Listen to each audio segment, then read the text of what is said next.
Hello, welcome back to the Only Fabs channel. So today we're on with a 30-ton ripper tooth. I say slightly smaller, or a chunk smaller than the last one you would see me do. This piece is 75mm solid shank and a 75mm nose, and obviously the shroud that fits the nose. The last one you saw us do was 110mm. So another 35mm thicker than this one, so just over half as thick again, but it was for a 75-ton machine. So on today we're going to well prep this lump here, clean that up, get these two bits welded together, and then we have an old headstock off an attachment that's 30-ton fitment, so we're going to weld it to that, and that'll save us a little bit of time and expense on making this particular ripper. This is, I believe, to go into our higher fleet here over at ECFS. So here you can see we're just cleaning up the nose, taking the bit of paint off so that we don't get any impurities in our weld before we set it up to tack together. And you can see I'm just setting it out here to make sure that I have the shank the best way around possible, because with it being a weird shape it's very easy to get. Right, so here we have it. We're going to set the quickie up, as we call it, which is an oxypropane or oxyacetylene trap burner.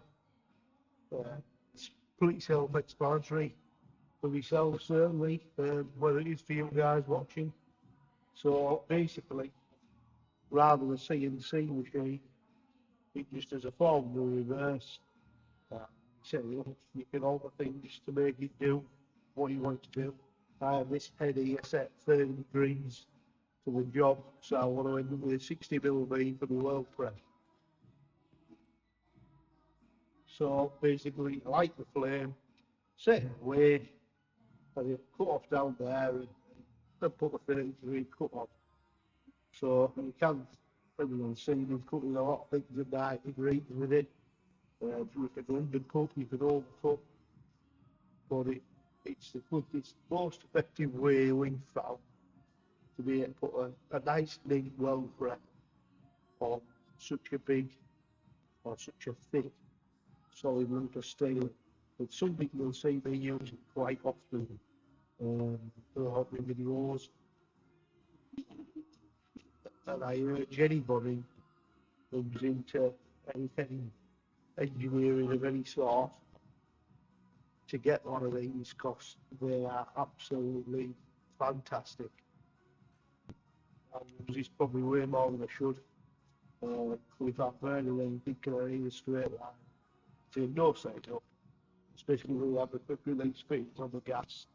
So just one so you can chop and change between this or burning torch. Basically we have 3 torches and they're quickly set up on quick releases. So I have one with a pepper pot on, with more with something up, a gouging nozzle with a torch and a cutting nozzle and a torch. So, you know, it just makes our life easier having the quick release on as well. So yeah, I'll put you back on time lapse and we'll get this prepped up.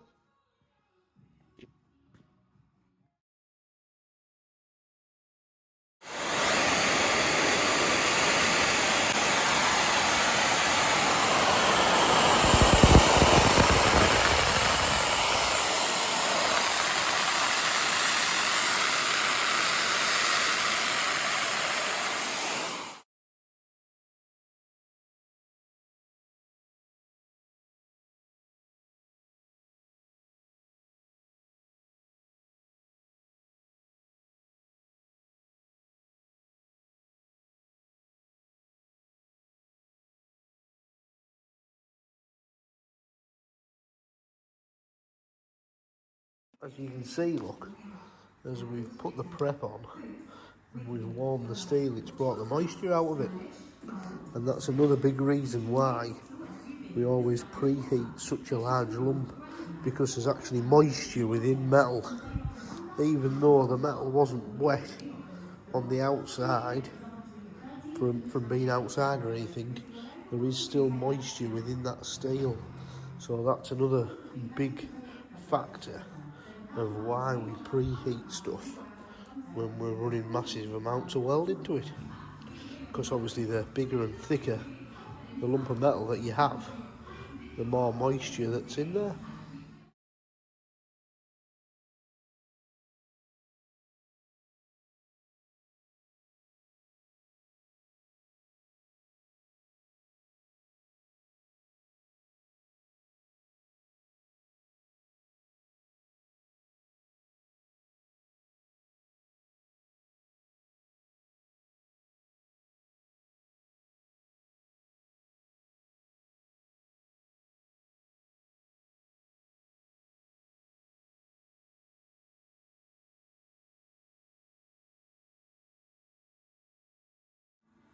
So if we zoom you in at that, you'll be able to see that we have left just a small gap in between, so that we get absolutely full penetration all the way through. So what we'll do now is we'll get that tacked together and a strong back put on, and then once we've done that, we'll preheat both bits so that we have them up to temperature, so that once we run that weld in, from the very first weld, there'll be no moisture coming out of the surface, for one, but also the reason a weld becomes brittle is if it cools too quickly.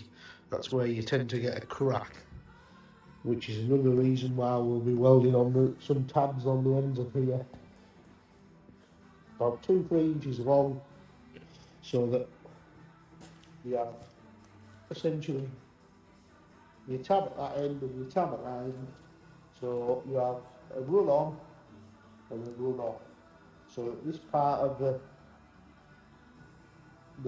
job, as it would be, your welding's up to temperature by the time it gets to the job, and it's off, and it's cooled quickly off the job rather than where you finish, so it's not going to crack at either end.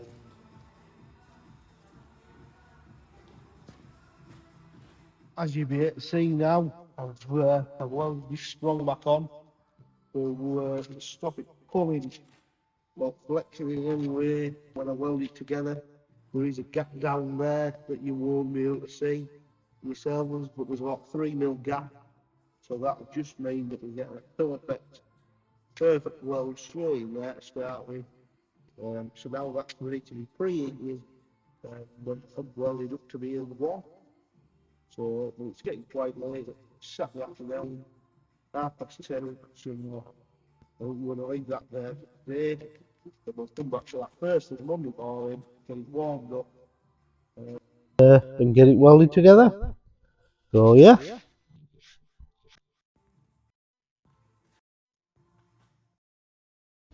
So we start the preheat process here, and once I get a start, I realise I forgot to weld my run on, run off tabs on.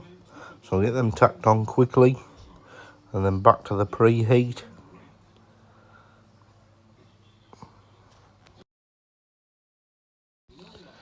So here you can see I'm rocking my hybrid welding mask.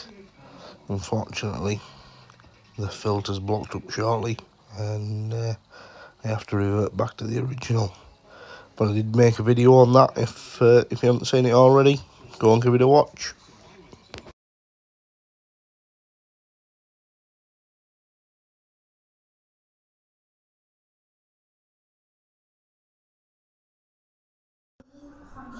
So we've got it welded up both sides now, so I've changed back to my normal cutting torch, and I'm going to burn these run on, run off tabs off, and then I'll flip it over and cut the stay off the back as well, and grind it up flat, and then it's ready to go on to onto the headstock. I mentioned at the start of the video, we actually have a pre-made headstock that's come off an attachment, so that will save quite a lot of work. So it'll just be a case of put the shank onto the top of the headstock, gussets in, and blather a load of welding essentially. So it shouldn't be a big job at all. We should be done today on this one. So we started it Saturday morning. We only had a couple of hours prepping it up Saturday morning, and a day's work today should see it. So compared to the other one that we did on one of the other videos, the first video that we did, where there was a week's work in that, but it was for a machine that was 2 and a bit times the size. This is a 75mm billet, where the one on that one was 110, so quite a chunk thinner.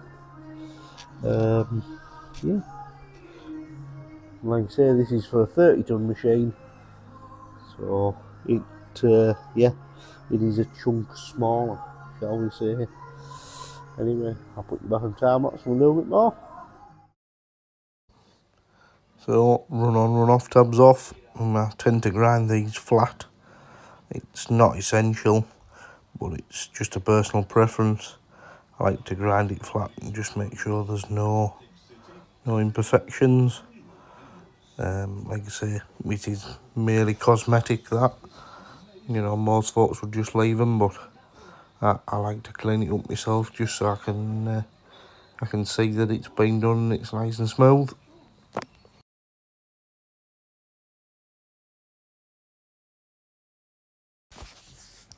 So I've got the headstock in, so I'm gonna get it cleaned up, ready to fit on the shank. So as you can see, I grind like an eye shape on the bottom of the headstock for where the gussets and the shank will go. Then we clean the gussets up. These come off a different job that were left over. So again, we're just using them up because the fit were what we need. They were just fractionally too long. So as you can see, here just chopping the ends off, and then that's all good to go.